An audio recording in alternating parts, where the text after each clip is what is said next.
Halo, selamat pagi. Saat ini Anda menyaksikan Berita Banten bersama saya Rusdi Maulana. Sejumlah informasi aktual dan menarik akan kami hadirkan untuk Anda. Dan berikut 3 berita utama pagi hari ini. Siswa belajar lesehan di lantai.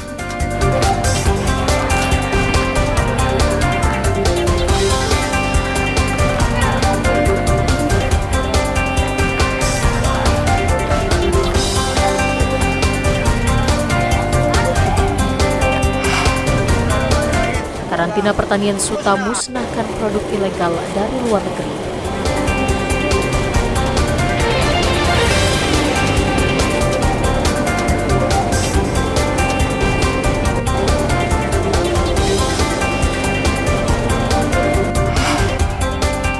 Unjuk rasa ricuh, pedagang hebohkan pagar penutup jalan.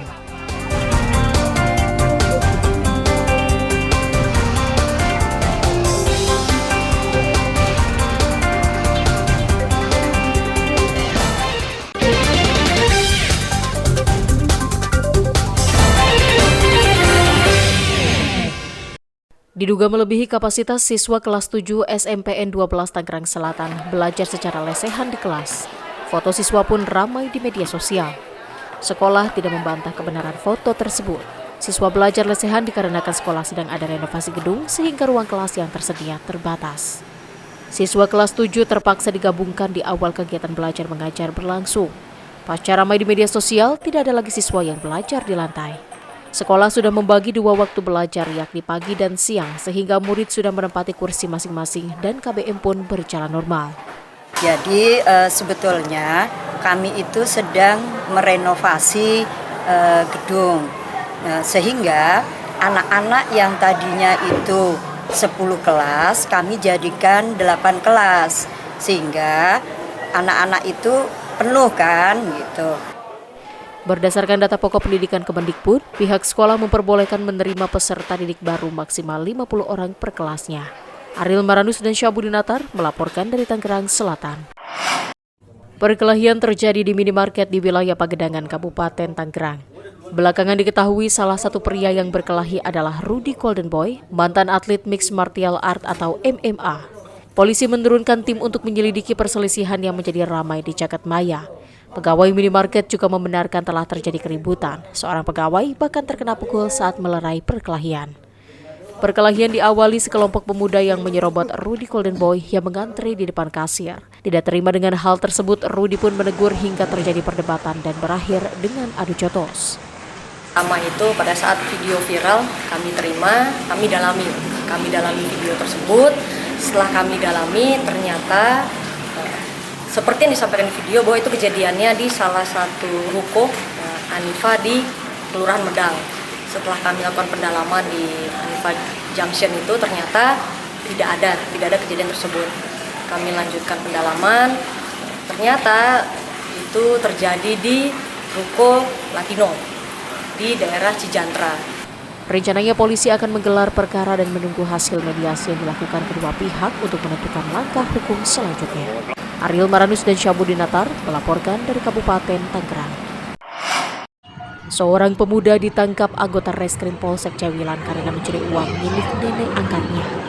SR ditangkap di Pandeglang setelah dilaporkan oleh korban. Cucu sang nenek mengambil uang di lemari dan di bawah bantal. Korban mengaku kehilangan uang sebesar 30 juta rupiah. Namun pelaku mengaku hanya mengambil uang sebesar 21 juta rupiah. Dari jumlah tersebut, 3 juta diantaranya sudah digunakan untuk berfoya-foya. Pelaku mengaku nekat mencuri uang karena akan digunakan untuk biaya pernikahan. Kini sang cucu menyesal karena usai ditangkap, sang pujaan hati dikabarkan akan menikah dengan pria lain. Ambil uang itu? Karena ada dorongan untuk diajak nikah. Dorongan untuk diajak nikah? Iya. Berapa lama kamu udah pacaran? Kurang lebih 6 bulan lebih. 6 bulan lebih kamu udah pacaran? Iya. Apa kamu bisa kepikiran untuk ambil uang itu? Ya karena saya bingung, kenapa ya diajak nikah terus. Tapi yang sering si ceweknya sih, pacar saya sendiri yang sering mah. Kalau orang tuanya mah baru sekali ngomong, baru kemarin-kemarin. Oh, jadi kekasihmu yang mendorong yang kamu untuk menikah? Ya. Iya. Di modus operandi yang dilakukan oleh pelaku ini, memang pelaku mengakui mengambil uang tersebut karena adanya dorongan untuk nikah dengan kekasihnya. Jadi dengan ada dorongan tersebut, pelaku gelap mata untuk mengambil uang yang ada di rumah nenek angkatnya tersebut. Dan pelaku mengambil uang itu berada posisinya di lemari ruang tamu. Saya ulangi, lemari ruang tamu satunya, dan satunya lagi ada uang tersebut itu di bawah kasur. Ini Pelaku akan dijerat dengan pasal tentang pencurian dengan ancaman 7 tahun penjara. Ariel Maranus dan Ahmad Sayuti melaporkan dari Kabupaten Serang. Kejahatan dengan modus hipnotis kembali terjadi. Kali ini menimpa Eis Ratnasari, warga Kampung Sawah, Rangkas Bitung, Kabupaten Lebak. Saat itu korban yang tengah berjalan kaki menuju pasar Rangkas Bitung didatangi seorang wanita. Wanita yang masih dalam pengejaran kepolisian tersebut menanyakan alamat kepada korban. Tanpa menaruh curiga, ia memberikan alamat yang dimaksud. Tiba-tiba datang pelaku lain dan mengajak korban untuk masuk ke mobil. Di dalam mobil, korban tak sadarkan diri dan menyerahkan sejumlah uang ke para pelaku. Korban menyerahkan 10 gram emas dan uang 15 juta rupiah untuk ditukar dengan lembaran mata uang asing palsu. Perintah Kapolres setelah kita terima, langsung kita buatkan perintah kepada unit untuk melakukan sidik terhadap kasus ini. Dan alhamdulillah tidak sampai 2 kali 24 jam pelaku bisa kita amankan, bisa kita gulung, bisa kita tangkap dengan beberapa barang bukti. Komplotan ini sudah 3 kali beroperasi di Rangkas Bitung.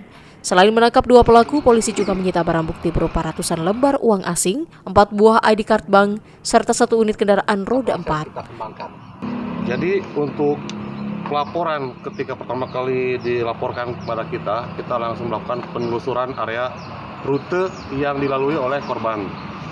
Karena korban sedikit lupa ingat dalam pengaruh hipnotis, jadi kita telusuri seadanya, kita cari rekaman CCTV, dan alhamdulillah kita dapatkan dan kelihatan gitu plat nomornya. Untuk mempertanggungjawabkan perbuatannya, para pelaku dijerat pasal 378 KUH pidana dengan ancaman 4 tahun penjara. Ariel Maranus dan Saipul melaporkan dari Kabupaten Lebak.